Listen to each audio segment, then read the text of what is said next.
Capage TV. Capage TV. Oh là que ça moi ça mundeli. Oh là que ça moi ça mundeli. Ça n'a rien à voir ma Capage. Et là c'est très important, il faut battre ça la nouvelle naissance. Et si les institutions ont à établir en haut, les apôts eux ont ça le coup mais pas là. Et ça t'es pour tout banda faire voir la bateau. Moninga na bali mundeli. Moninga la bali boy. Or biloko là ça n'a rien à voir et qu'on contribue vraiment le côté na ba via balanza. Abala abattre la moi c'est abattre la té. On est concerné bango parce que on a beaucoup parlé sur ces serviteurs de Dieu et nous ne sommes pas là pour na kota la kaka bango. Biso balanzambe ba serviteurs de Dieu.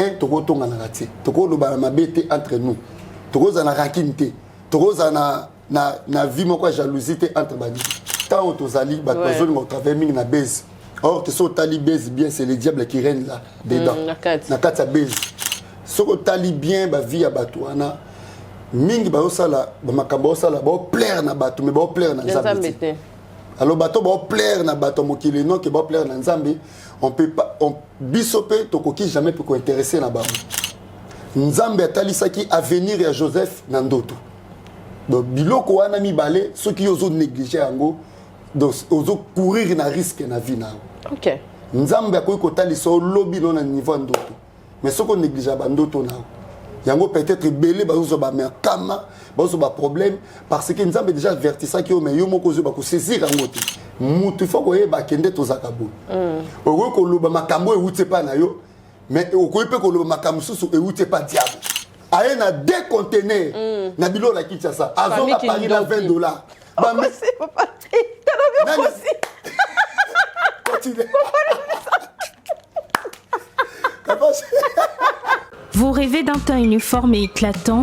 La gamme de produits Rude Beauté vous offre un soin complet pour teint d'ébène et pour teint clair. De la lotion à la vaseline pour lèvres, sans oublier les savons et les sérums pour acné, sa gamme de produits variés élimine les taches et imperfections de votre peau, tout en la gardant éclatante et uniforme. Rude Beauté a eu les sous Cynthia Capage out kosukola apakola kaba gamme de beauté ya Rude Beauté. Bato nyonso balingi te na bango ezala kaka lokola mwindu ya ngoro. Yango gamme oyo ata bébé apakola ngo. Olingi te na yo ekita te e matate ozaloka mwindu kitoko e o éclaircir poto na yo oye a gamme oyo. Mafuta na biso yango ne mikolo na so pakola. Oyo eza na base ya papaye, savon na biso eza na base ya papaye. Mafuta na biso pe kitoko ba o balingaka monoko na bango komana kwa mwa rose bokomi kosisa pe biso da mpona kobebisa monoko te. Rude ya beauté ayebi biso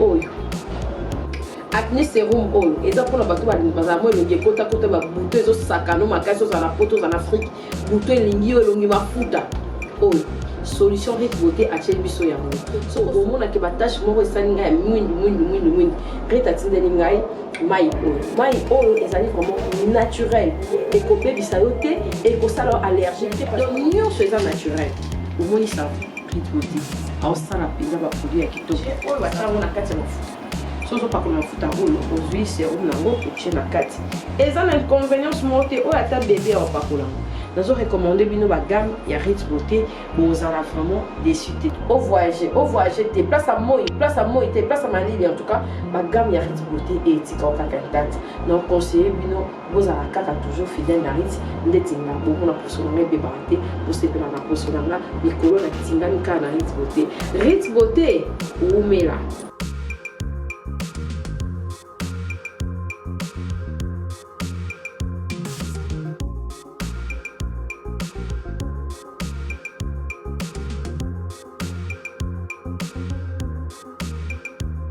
Utilisez-les dans vos soins quotidiens pour un résultat sans précédent. Fier de ma peau, fier de Rude Beauté.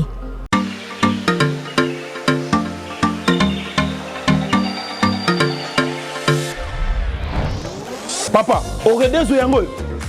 Est-ce que biloko yango c'est yaki? Cocotte les awad. Mbote na biso. Mbote. Maman Kapash. Yo posawa. Ah na wagadezo. Na conteneur. Na conteneur bakaro ya chantier. Ba ebisinga sérieux zawa makasi hein. Ezape na agence ya mbongo. Soko tindeli mutu mbongo pona kozwa yango eza facile. Kobosa na te oredezo ezape na flat hotel. Bino batu bovanda kalibana mboka polala na ba condition ya kitoko luka oredezo. Notre restaurant vous propose une exquise cuisine qui fait le bonheur de gourmands. C'est aussi une boutique de vêtements sur mesure au prix du prêt-à-porter. Papa bossa de l'euro. Na bossa ni. Livraison à domicile. Na ndaku na yo. Na ba petit colis. Ba ye ko tikela yo. Presse ezali. Bino moko boyoki. Soki omonike na famille bozalaka na bata mabe biloko ebungaka pamba pamba. Hein? Awa livraison à domicile ezali. Bakozwa bake ko tikela yo tina porte ndaku. Oredezo soki oyaka te Kongo ngake kufa. Nous disposons également d'un service de sécurité pour toutes vos manifestations et un service de location de véhicules. Ozana poto pona kotinda biloko tela ba adresse yango wana na ba numéro de téléphone contactez Oredezo okozwa biloko na yo nengo tindi. Retrouvez-nous à Kinshasa au numéro A8 de l'avenue d'Ibaya, quartier Matongé dans la commune de Kalamou, derrière la maison de la Bible, et au numéro 44 de l'avenue Baoumbu dans la commune de Matete. En Angola, martyr de Kifuangondo vers l'aéroport international de l'Angola. En France, 47 chemin de Petite Fontaine, 91 180 Brittany-sur-Orge. Maman Kapash, Oredezo, frappe nale, frappe. Sly with Rose vous offre ses meilleurs produits, les robes de soirée,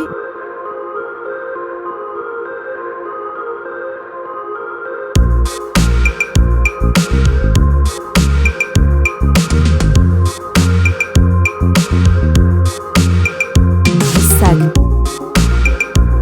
les chaussures, les perruques et d'autres accessoires.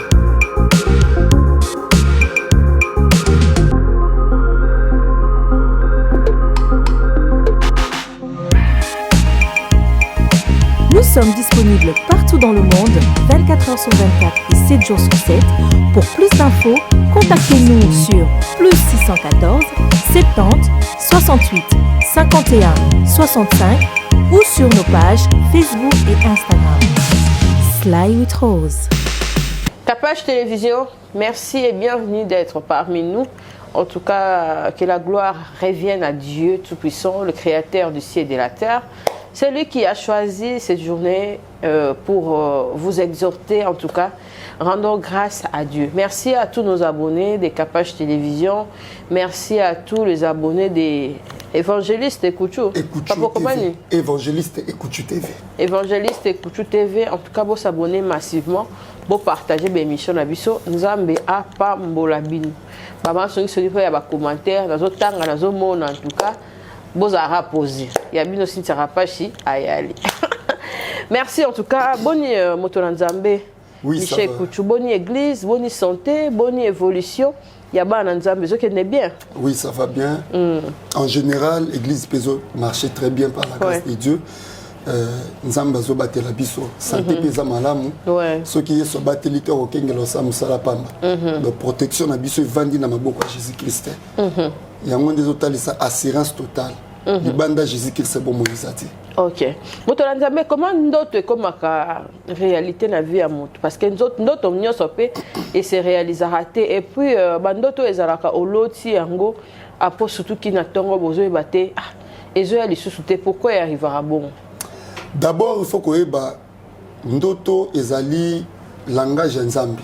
Selon Job chapitre 33 verset 14 à 15. Cependant, Dieu parle d'une manière tantôt d'une autre. Voilà.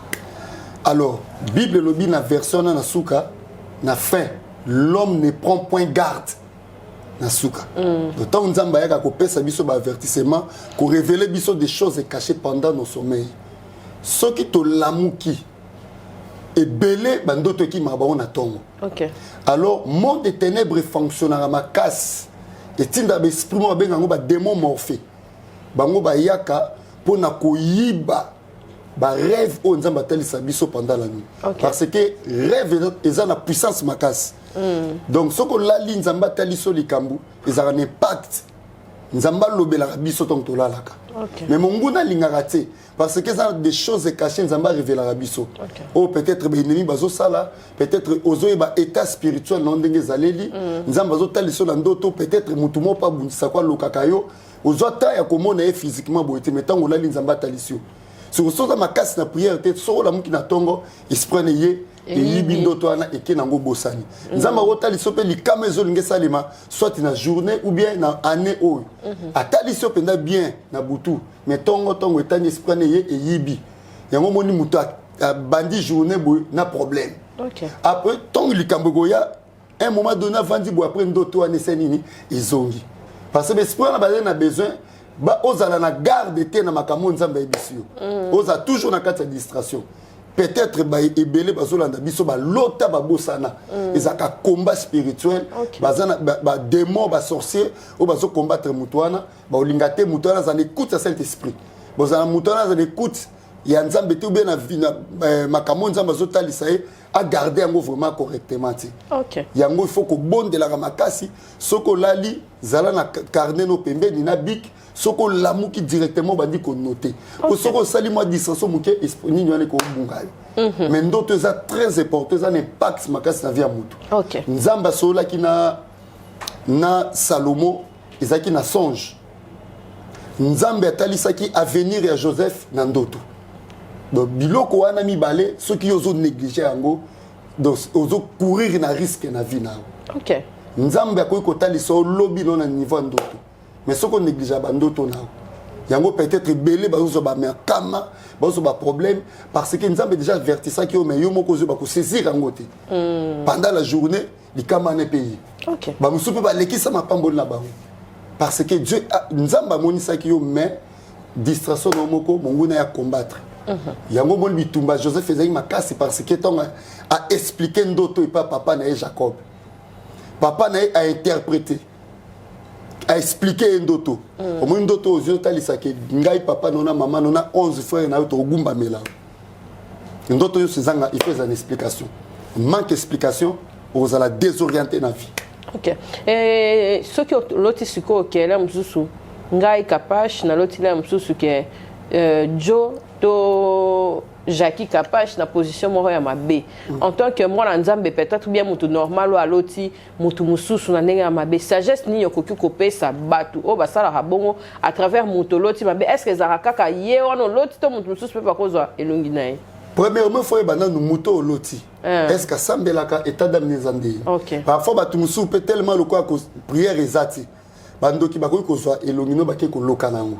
Parce que en toi il y a pas la vie de prière. Pour muto assemble la kapela ka moto. Moi ba manipuler pe bandoki exact. Alors so bazui na lotio non mabe. Mais ndenga na yebi obo so la lotio la position mabe na zana esprit de discernement makasi. Nota d'abord kapacha mona nzambe. Mais ndenga na lotio peut-être ça ka combat. Ça ka combat. Mais batu musu pe otalibo o lotio bike nzamba révéler que état d'âme na. Netinga na zana grâce na don wana il y a discernement des esprits. Na comprendre que muto azami limo ou azan espace serpent ou azan espace sorcellerie ou azan espace envoûtement ou ba manipuler kai. C'est ça. Muto faut ko yeba kende to zakabo. O ko loba makambo e wuté pa na yo mais o ko pe ko loba makambo susu e wuté pa diable. Yango moni Pierre azaki na Christ longo ba sa parcours. Pierre azaki disciple il y a Christ. Mukomsu yeso zote ya lobi ngai faut accomplir mission papa na ngai. Et Seigneur na kufa na ko 3 jours et puis na ko accomplir mission nzamba lobaki. Pierre alobi non il ko le ko komelo tam koma oti. Pierre a boy Christ ça la volonté nzambe. Yeso zonki na Pierre arrière de moi Satan. Yeso bengi Simon Pierre Satan. Mais à un moment donné, Yesu a été à l'objet, je suis le pain de vie. Papa na bino baliaka ba man na désert ba kufa. Mais ngai nazali pa bon moy. Wa kolia musunya nzoto nanga kozwa vie. Wa komela makila nanga kozwa vie éternelle. Yesu a dit na 70 disciples. 70 60 bayoki de telles paroles mais comment c'est possible muto alobake muto kolia nzoto nae a kozwa vie éternelle. C'est kazandoki. 60 bakimi batikali 12. 58. Alors, hier, ça tourné 12 à l'objet. Oh, bon, il y a 12 Pierre à l'objet. Oh, tu as wapi. Et pas il y a vie ezali. na munoko Pierre et bimisi makambo kitoko na munoko Pierre Satan sa nini alobi.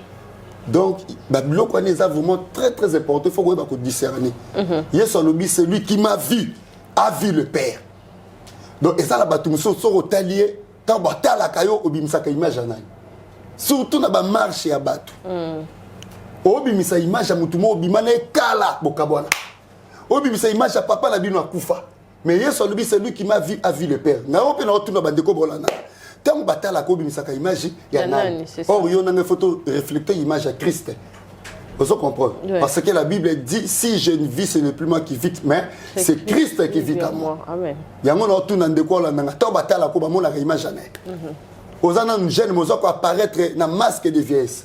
Ouais, ozana nous lengue mais développement et ça correspond à âge na yo. Biloko la tout ça, il faut que étudier makas na monde de délivrance, muto azana grâce on est nzamba pesinga bo na ko ba ko discerner via muto facilement. Vraiment. Merci Thomas, toujours qui est vraiment bien évangéliste et Kouchou Miché. Ba on y soigné ko benga muto na nzambe to invitera bassin na nzambe po ba problème exactement qu'il y a. Surtout mon rapporté ça paradis mais bassin na nzambe ba bi ba problème mo ba zo kuna na ba ka. Et l'équipe même y Afrique là musuka nzala. Mais kuna mahamboze bele ba cancer ba malade ya ndenge na ndenge donc na ebite mbongo mndela pesa razwa ona ndenge mususu to ndenge ni en tout cas faut resembler makasi nzambe abatela peuple na ye mosana nzambe batebele balobi que prophète Joël ndenge déjà libala ya liboso simba kite ya mibale na ser simila comme on est na bosse kombo na mama mondele mama koseka lokola nga. Il ne faut pas exposer vie à couple, exposition à vie à couple, les appels à makasi. Il faut protéger couple et que ça est bien. Yo en tant qu'homme de Dieu, est-ce que tu as besoin de raison, tu as besoin de tort parce que le couple les a baise makasi pour battre des toilettes pour filmer, bazana na nini ba chambre pour filmer, ba kei pour ba pesi cadeau ba filmer en tout cas les autres ça là qui to côté faut azala na bagarde pour mboko yo. En tout cas, vraiment, maman Kapache, concernant ma moni tant aux alliés, au travers de la base. Or, que ce tali base, bien, c'est le diable qui règne là, dedans. Na kata base. Bon, tous ces derniers temps, Dieu m'a vraiment beaucoup interdit. Il y a au côté la makamuna bango profondément. Parce que ce que tali bien, ba vie à Batouana, mingi ba osala ba makambo osala ba plaire na bato mais ba plaire na nzambe. Alors bato ba plaire na bato mokili non que ba plaire na nzambe, on peut pas on bisope to koki jamais peut intéresser na bango. Parce que tout ce qu'ils font ba osala ngo pona lokuma mokili. Gloire ya nzambe na kati zati. Abala abate la moi sine abate la te wana yo concerné bango. Parce que on a beaucoup parlé sur ces serviteurs de Dieu et nous ne sommes pas là pour na kotala rakaka bango. Non, c'est là moi. Et tant que moi Nzambe, mais tobala na kapoto bomba na terre, so tobalani eza pour que tous ala exposer le monde.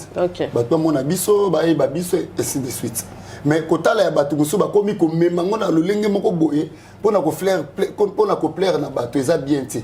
Liba les institutions où nous avons à établir en haut et ça pour eux ont ça le coup mais pas là et ça te pour tout banda vous faire voir la bateau moninga et na bali mundele moninga la bali boy or biloko là ça n'a rien à voir et qu'on contribuer vraiment le côté na ba via balanza vous comprenez par rapport à ba vie na ba parcours na ba scandale ça l'évangile vous comprenez il faut ba miter ba mizongi ça ba c'est la nzambe na ninga solo parce que tout ça quand on voit on peut discerner biloko na tout le col intérêt nzambe zate c'est que trop na diable na kati parce que ba besoin base nzambe a besoin bezité nzambe a besoin ko changer ba vie ya bana naï ba o bazana kati ya vie masumu ba na vie moko ya mabe ozo plaire na nzambe te ba abandonner vie wana ba eba Jésus Christ ce qui est important la ba vie ya bana nzambe. OK. O la que moi ça mundeli ça n'a rien à voir ma rapage.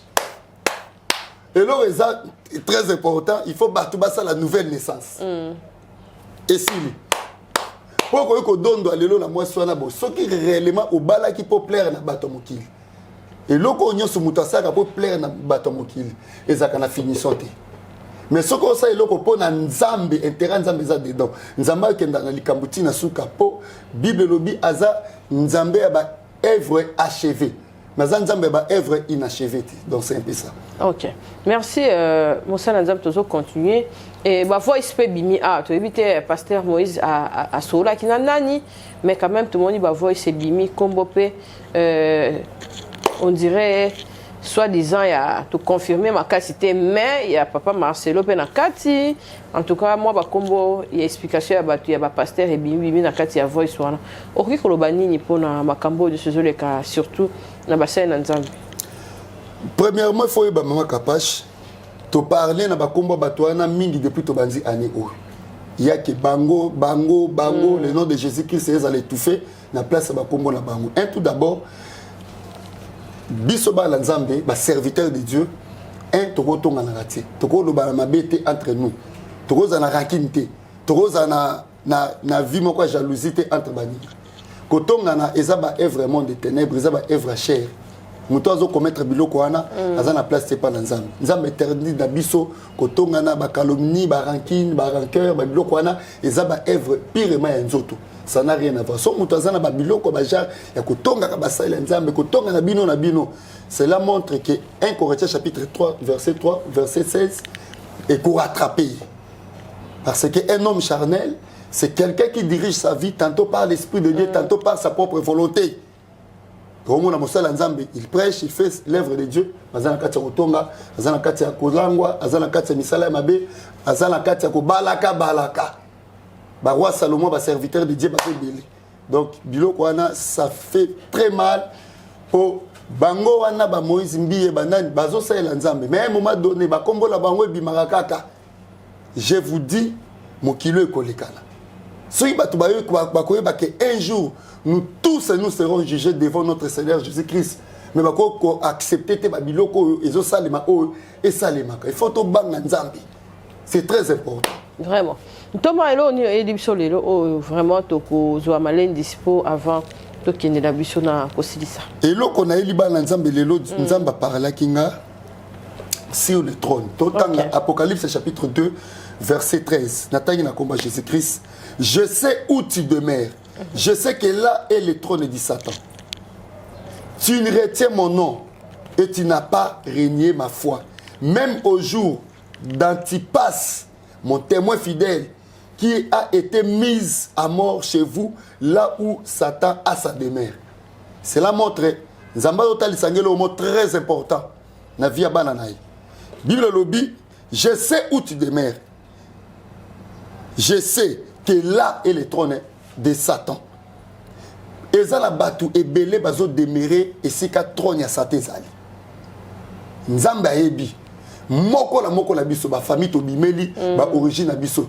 Trône ya diable vanda kuna kindo ki tradition et vandi kuna ba condamnation ba lois établies oyo et vandi diable asali yango comme trône na kati ba bota.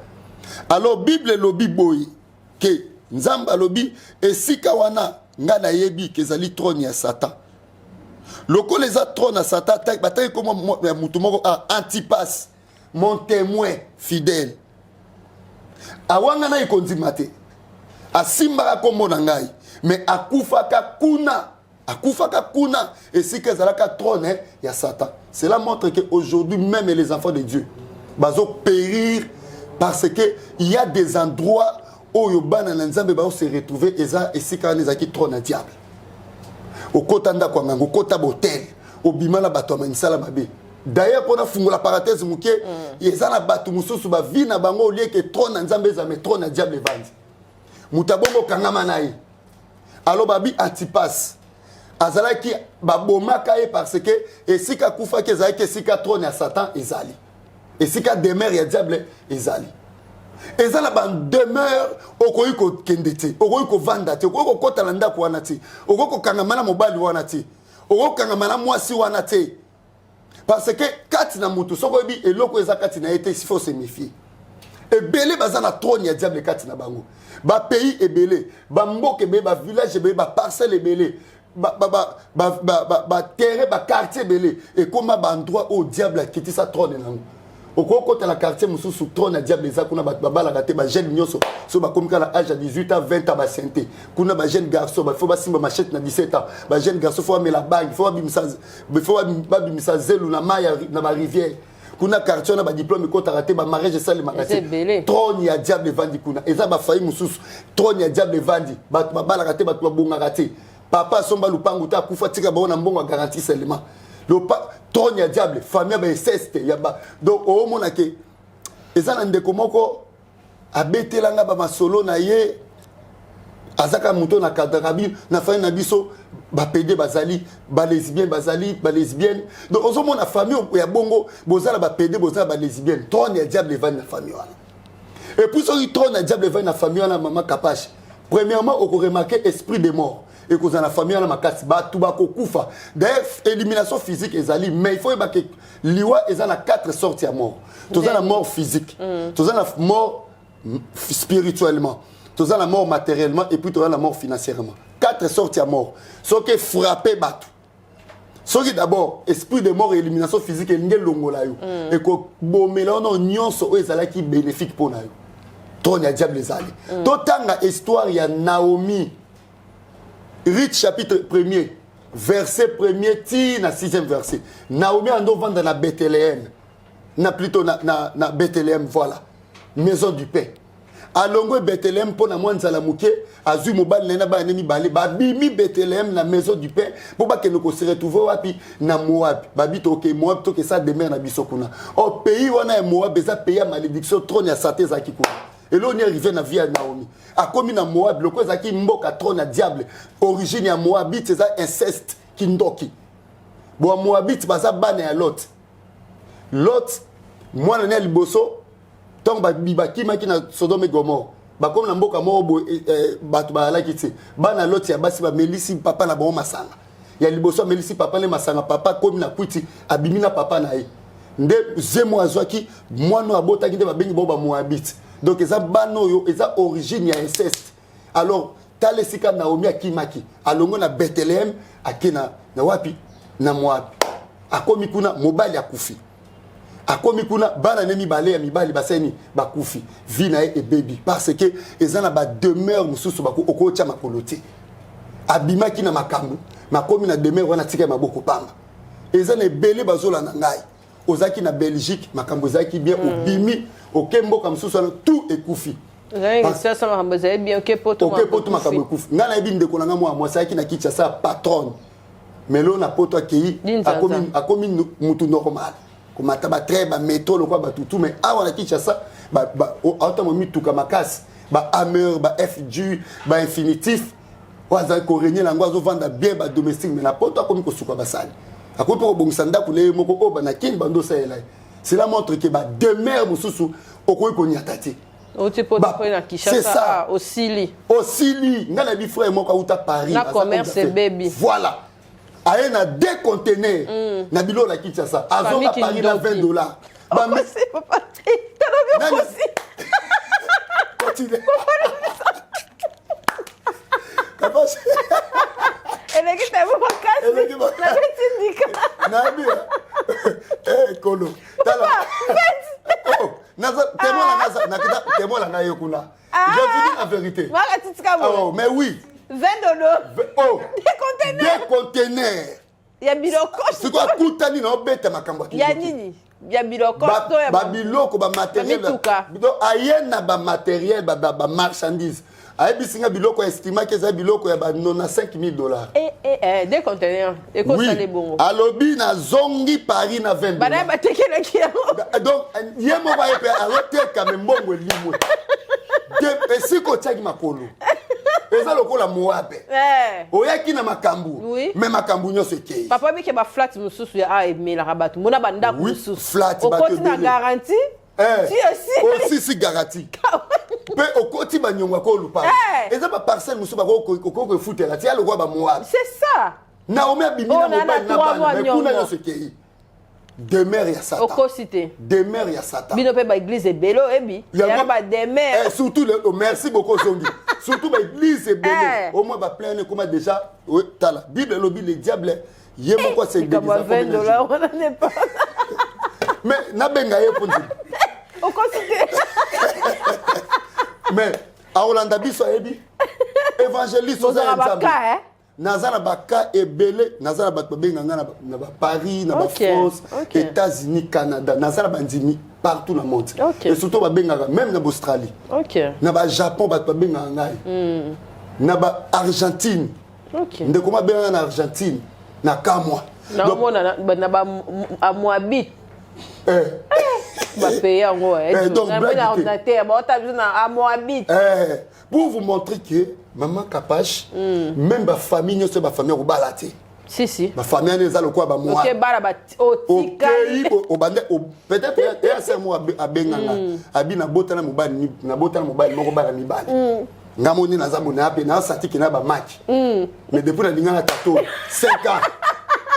Au côté na famille ba stérile.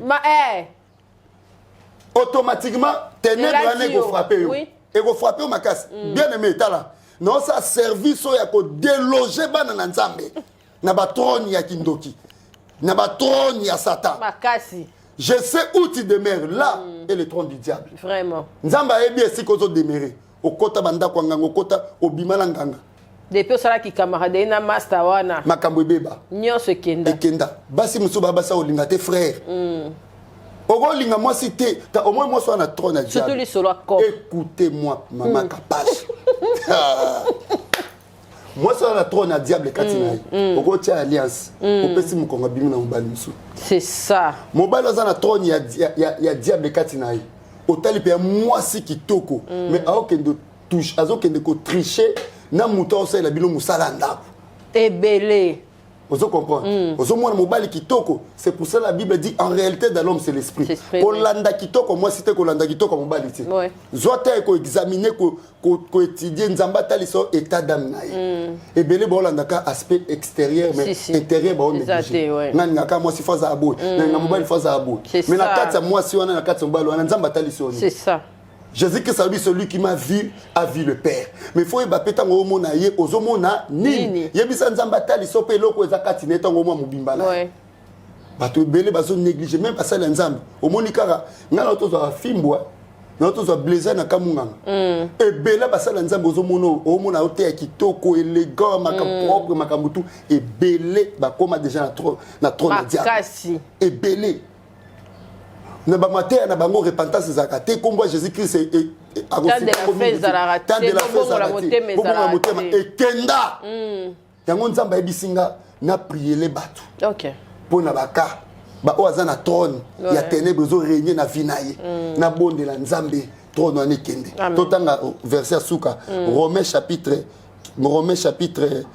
20 bandeko limbisanga Romains chapitre 16 verset 20 totanga mama Kapache pour tout ça Bible lobby le Dieu de paix écrasera bientôt Satan sous vos pieds que la grâce de notre Seigneur Jésus-Christ soit avec vous. Amen. Le Dieu de paix écrasera bientôt Satan sous vos pieds. Amen. Donc bateau bazana na trône ya Satan et loko liboso kimi longa ba vina bango o vanda na mutu alongola ko kimi akati na mutu wana trône ya diable ezali ozala mobali chaque jour mobali wana betsa ko libaku ozakala kimi ate kata mobali wana trône ya diable ezali yango ezolongolo nini kimi.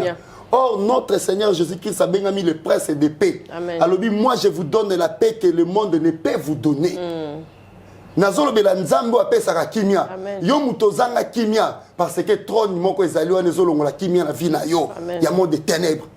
Obi trône babi définition nango ezani balobi eza endroit moko plus élevé au ba souverain sacrificateur bavanda ya monde de ténèbres bazali ya mokili ya nzambe pe bazali mais on lobi lelo souvent za monde ya monde de ténèbres pour ebele lelo bazole la cause ya ba trône ya monde de ténèbres nanya zakati na yo pe mutu nini okangamaka na ye o azangisa ko kimia so monika kimia ezate yeba ke quelque part trône moko ya diable ezakati na trône ya diable so yakati mutu yeba ngona vie impudicité vie masanga vie ya kolula mwasi alula ka mobali alula ka basi pamba trône ya diable omoni mobali omoni penza frère oyo soka simbi mbongo soka silie nyonso nde makanisa bongo tezongi trône à diable zakati naye mbongo soka simba mboko il faut ekena masanga trône à diable zakati naye babali yo penza na alliance mais lokolo za na kati ya trône ya diable okolingaka mobali mususu na kati ya mariage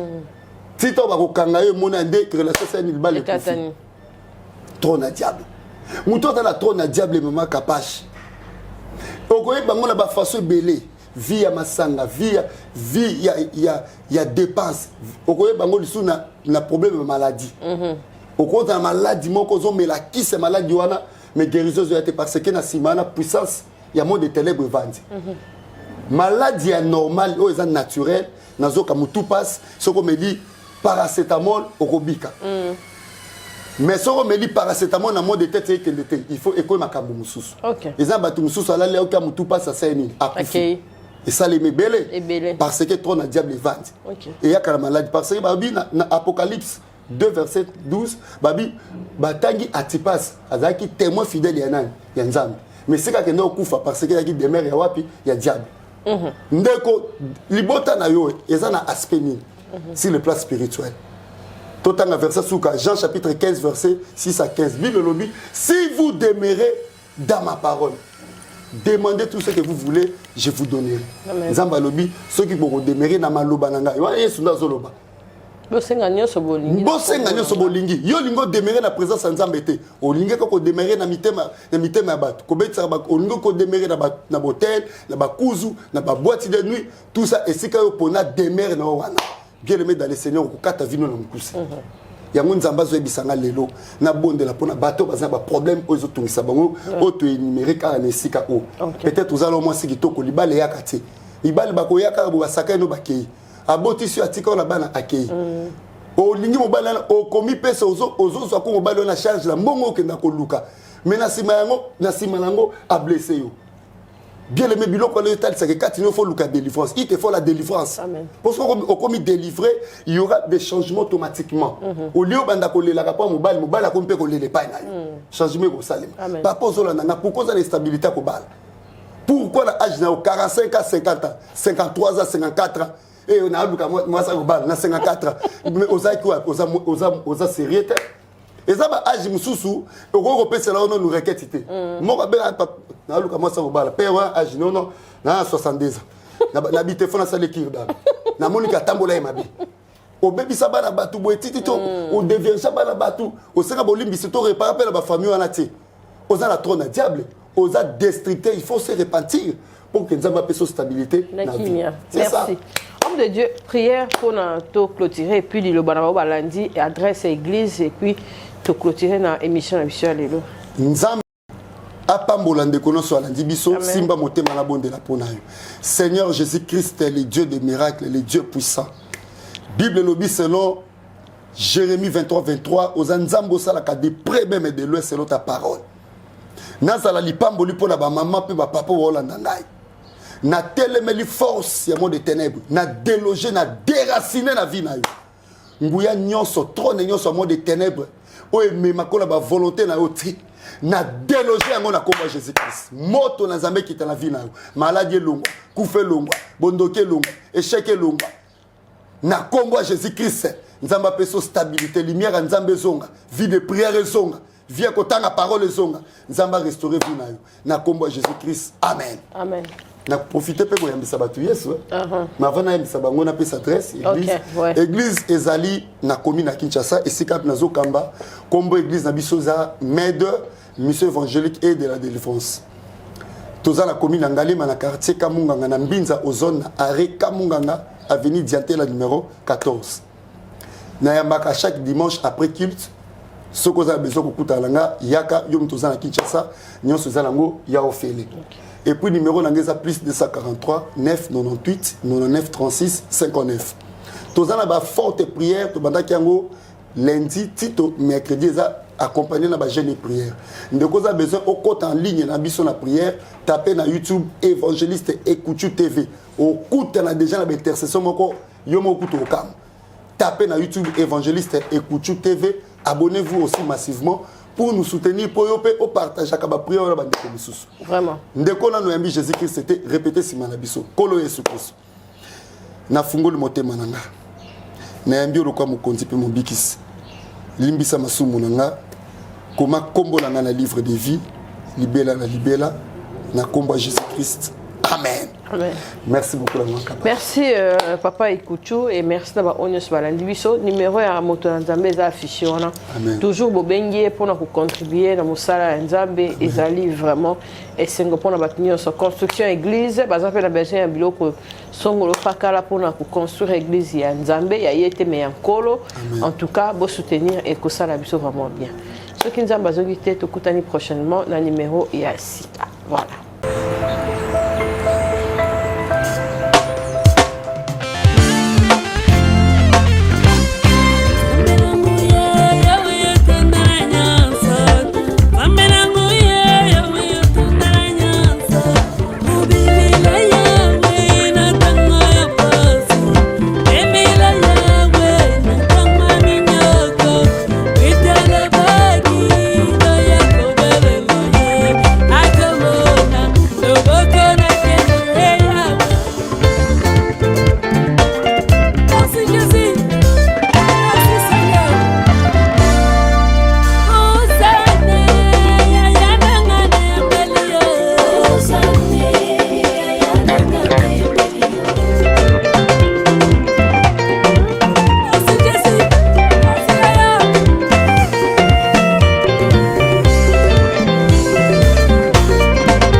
C'est la mariage que les gars d'éviter.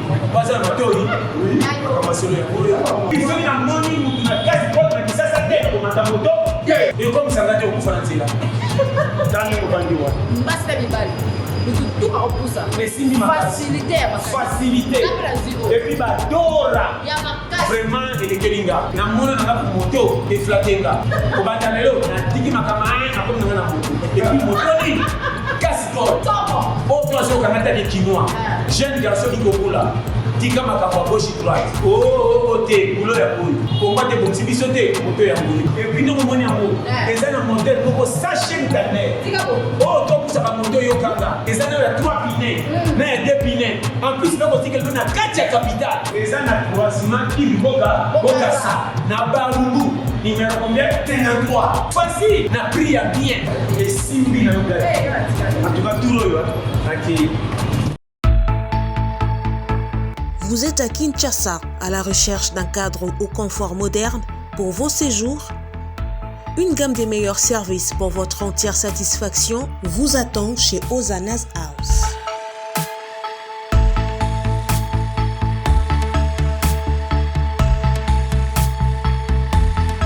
Son salon VIP vous offre un espace de travail, de détente et de restauration relaxant, climatisé,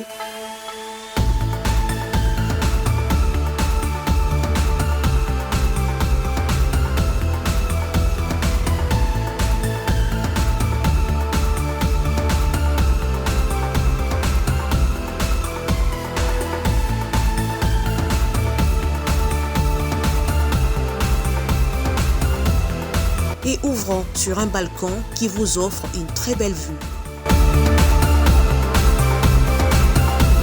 Et d'une cuisine entièrement équipée.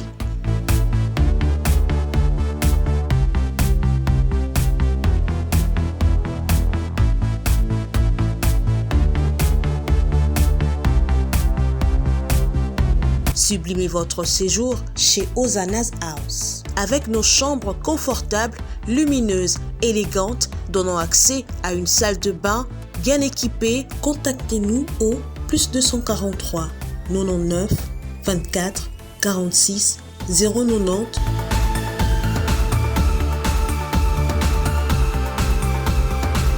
ou encore au plus 61 420 513 456. Situé à Kinshasa au numéro 5 bar A du quartier Malandi 1 dans la commune de Matete, référence à Revodacom, un accueil exceptionnel chez Ozanas House. Capage TV. Capage TV.